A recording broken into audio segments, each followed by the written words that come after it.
Have you ever lived somewhere where you didn't know a single person? A place where nobody spoke your language, the culture felt completely different, and there was no one you could truly rely on. Have you ever tried waking up every day in that kind of loneliness? That was the reality for Rikumiura and Ryuichi Kahara. When they first teamed up, they only had each other. No close friends, no family nearby, no Japanese community waiting for them in Canada. Just two skaters trying to survive in a town that felt completely unfamiliar. And strangely enough, the thing that eventually helped them reach the top of the world wasn't some secret training method or revolutionary technique. It was something much simpler. They made lunch boxes together. They went shopping together.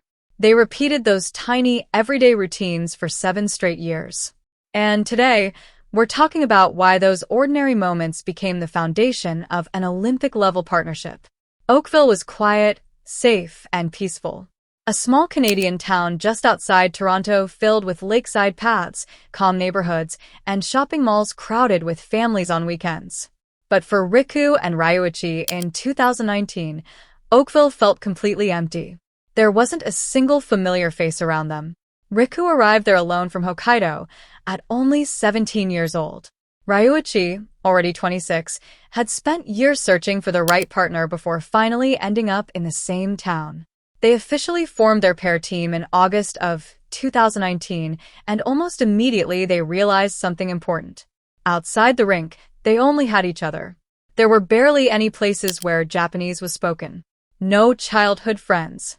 No classmates. No local support system. Yes, they had coaches. Yes, they had the skating rink. But beyond that, there was nothing except the two of them and the quiet streets of Oakville. So every day started to look the same. Practice would end, and they would return to their apartments. If they wanted to eat dinner with someone, it had to be with each other. If they needed groceries, they went together. That routine repeated itself day after day, year after year, for 7 long years.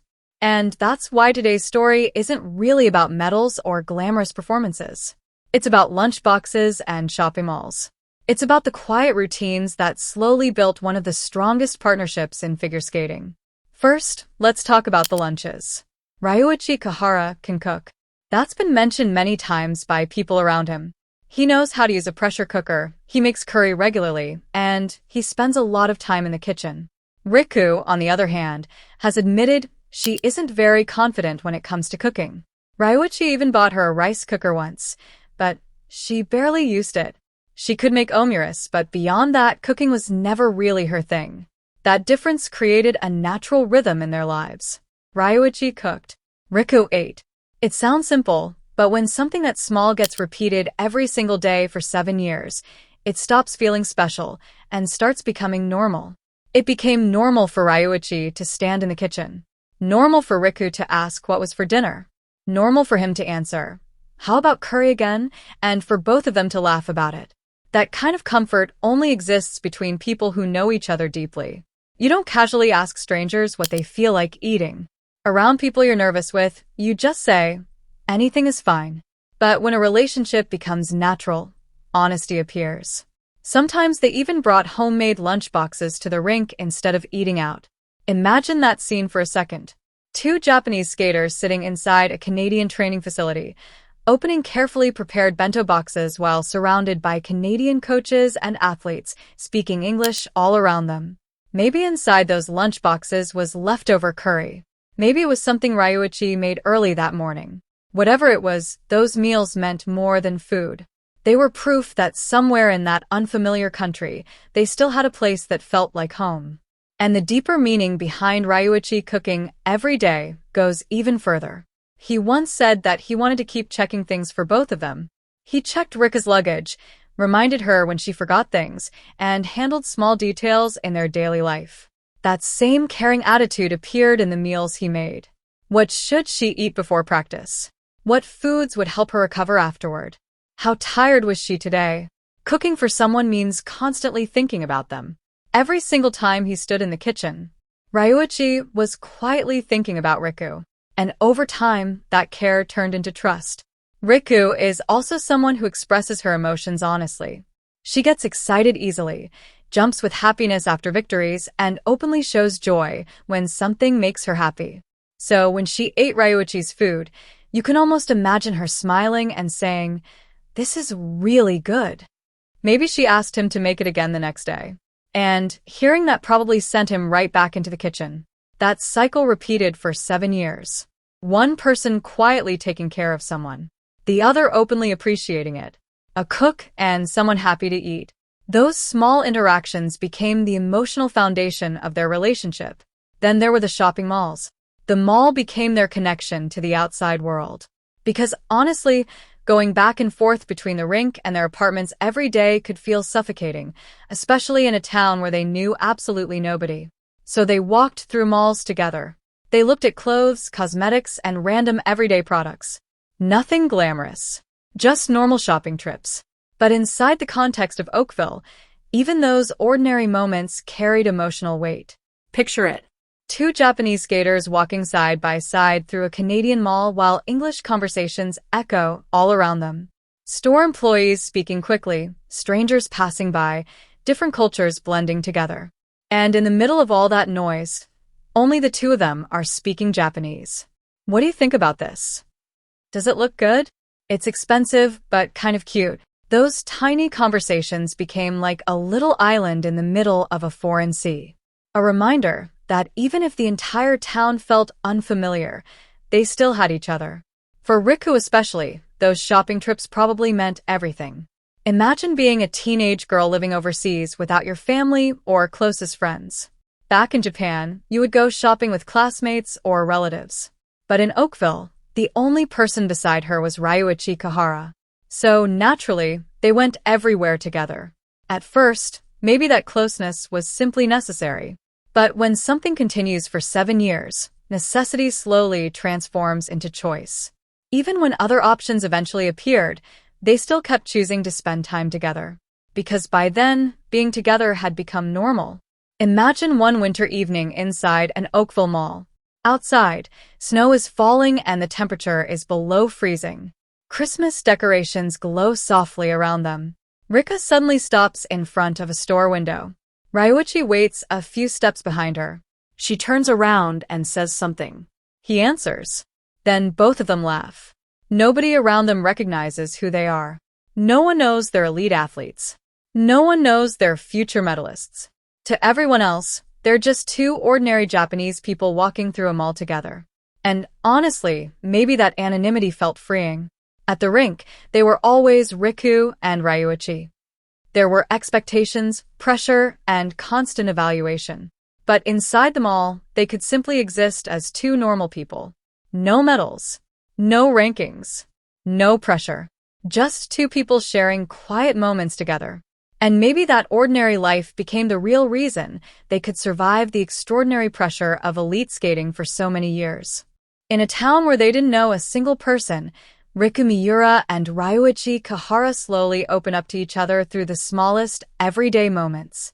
Lunchboxes, shopping trips, quiet routines repeated over and over again. That's what built the relationship known today as Rikumiura. But the real question is this. After 7 years of living that way, what did their bond eventually become? The answer can be found in the choices they made after retirement. Let's begin with one important fact. Even after retiring, Riku and Ryuichi returned to Oakville. Their competitive careers were over. They had already won medals. They could have gone back to Japan permanently, back to their families, back to a country where everyone spoke their language and understood their culture. But instead, they returned to the same Canadian town where they once knew absolutely nobody. Why? Because after 7 years of building a life there, Oakville had become home. Not because of the rink.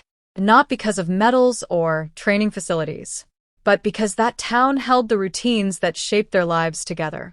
It was the place where Ryuichi stood in the kitchen every day. The place where Riku casually asked, "What are we eating today?" The place where they walked through malls side by side like it was the most natural thing in the world. A home isn't just a building. A home is a collection of habits. It's repeating the same small moments in the same place until those moments become part of who you are. For 7 years, those habits belonged to Oakville. That's why they went back, even after skating ended. And to really understand their relationship, we have to look deeper into the kind of person Ryuichi Kahara is. At one point, he said, "Maybe I can keep checking things for both of us." It sounds simple, but that sentence perfectly describes how he spent those 7 years. He checked Rika's bags. He prepared meals for her. He paid attention to her physical condition. If she struggled, he tried to help. If she smiled, he smiled too. That became his everyday role. But there's something deeper hidden inside the idea of checking on someone. To truly look after another person, you have to constantly pay attention to them. You have to notice small changes. Is she tired today? Is something bothering her? What does she need, without saying it out loud? For 7 years, Ryuichi quietly learned how to read Rika's emotions and condition every single day. And that daily habit became the foundation of their chemistry on the ice. In pair skating, one of the most important skills isn't communication through words. It's the ability to sense your partner's movement before it even happens. Ryuichi developed that instinct not only through training, but through everyday life. When he cooked, he thought about what Rika wanted to eat. What would help her before practice? What would help her recover afterward? When they went shopping, he paid attention to what caught her eye, where she stopped walking, what made her smile. Those small observations slowly turned into the ability to read her movements on the ice. That's why I truly believe the story behind their world-class score of 158.13 points begins with lunchboxes and shopping malls. Now, let's look at it from Rika's side. Rikumiura is someone who expresses happiness honestly. She gets excited easily, jumps around after victories, and reacts emotionally without hiding it. But think about how difficult that should have been. She left Japan at a young age and entered a completely unfamiliar country. The language was different. The culture was different. Even Ryuichi himself was a stranger at first. In situations like that, most people slowly close themselves off emotionally to protect themselves. But Rika didn't. Even as she grew older, her emotions stayed open and genuine. In fact, she became even more expressive over time. Why? Because Oakville eventually became a safe place for her. More importantly, Ryuichi became a safe person for her. Every day there was someone making meals for her. Someone willing to go shopping with her. Someone checking her bags and helping with daily life. There was also the comforting support of people around them, including the woman they often referred to as their Canadian mother. Surrounded by that safety, Riku never felt the need to hide her emotions. That's why even at 24 years old, she could still celebrate with pure excitement like a child. And that emotional honesty eventually became one of the greatest strengths in her performances. Audiences around the world didn't just watch her skate. They felt her emotions through the screen. The lunchboxes protected her openness. The shopping trips protected her sense of comfort. And that comfort transformed into emotional expression powerful enough to move millions of people. That's the hidden power of ordinary life. There's another important person in this story too. Someone who quietly existed around their everyday life in Oakville, offering support behind the scenes. Hospital visits, late-night emergencies, invisible acts of care that helped the two skaters survive life overseas. Maybe there were nights when all three of them ate dinner together. Maybe she occasionally brought ingredients for meals. Maybe they walked through malls together sometimes. We don't know every detail. But after 7 years in the same town, it's impossible to imagine their lives never overlapping in those ordinary moments. That extra support gave their daily life more warmth and stability. It helped transform Oakville from a lonely foreign town into a place where they could actually live, laugh, and feel safe. And maybe the most interesting part of this entire story is the paradox hidden inside it. At first glance, their isolation should have made life harder. But in reality, it may have been the exact reason their relationship became so deep. If they had lived in Tokyo or Osaka, they would have had endless options. Friends. Family. Other Japanese skaters. Social circles everywhere. Their emotional dependence on each other would have been spread across many people. But Oakville was different. There weren't many people they could rely on. So naturally, they leaned harder on each other. And that dependence wasn't weakness. It became trust. At first, the feeling may have been, I only have this person. But after 7 years, that feeling slowly changed into, I'm grateful this person is here. That's the true meaning behind the lunch boxes. Riku depended on Ryuichi's cooking. Ryuichi depended on seeing Riku's smile. That mutual dependence slowly deepened the roots of their relationship. The shopping trips carried the same emotional meaning. Oakville was a town where going out alone could feel lonely and uncomfortable, but together it felt manageable. Over time, the feeling of I need this person transformed into I'm thankful this person exists. And when gratitude continues building for 7 years, eventually it becomes something else. Affection. Maybe not a type that can easily be labeled. But after 7 years of shared meals, shared routines, and shared loneliness, it's impossible to say there was no love inside that relationship at all. That's why their retirement press conference suddenly feels different when viewed through this lens. Ryuichi cried openly because he felt the loss of that daily life. The routine of hearing Riku ask, "What should we eat today?" was ending. The ordinary moments that had filled 7 years of his life were disappearing. But Riku smiled, because for her, those 7 years had reached completion. The lunches, the shopping trips, the endless routines, all of it had finally led to a gold medal and a perfect ending. Ryuichi saw the end as loss. Riku saw it as fulfillment. And somehow, both emotions were equally beautiful. Neither response was wrong. Both were honest. They were simply two different reactions to the same 7 years of ordinary life. After retirement, Rikumiura and Ryuichi Kahara returned to Oakville. A new life began, one without competition. But inside that new life, the lunches and shopping trips probably still continued. Ryuichi still stands in the kitchen. Riku still asks, "What do you feel like eating today?" They still walk through the mall together. Without the pressure of competition, those ordinary moments may have become lighter, calmer, and more free. That is the real reason they returned to Oakville. Not because the rink was there, not simply because the coaches were there. They returned because their everyday life was there. The normal routine of Ryuichi cooking. The normal sound of Riku laughing. The normal sight of the two of them walking through the mall together. That ordinary world was something Riku protected when she said there was absolutely no chance of continuing with another partner. By saying she would never skate with someone else, she wasn't just rejecting a new competitive partnership. She was rejecting the idea of building a new normal with another person. The everyday life created through 7 years of lunchboxes and shopping trips could never be recreated with anyone else. Riku knew that. That is why she could say, absolutely not. So let me end with one final scene. It is an afternoon at a mall in Oakville. The stores are open. Outside, the sky is cloudy. Rikumiura and Ryuichi Kahara are walking side by side. They are not talking about competition.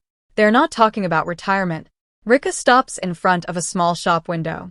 Ryuichi waits just a little behind her. She turns around and says something. He answers. Then both of them laugh. Nobody around them knows who they are. Nobody knows they are gold medalists. Nobody knows they are Rikumiura.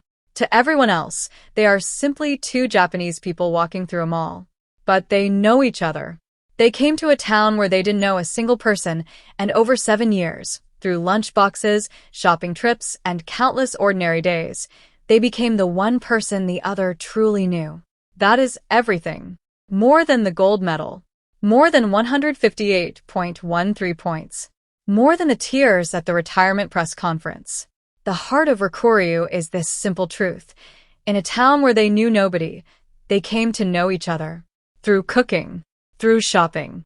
Through everyday life. That is what I wanted to tell you in this video. If you enjoyed this story, please subscribe and turn on notifications. Your likes and comments truly help support the channel. On my sub-channel, Ice Breaking News, Secrets on the Ice, I share even deeper analysis and the latest updates, so please check the link in the description.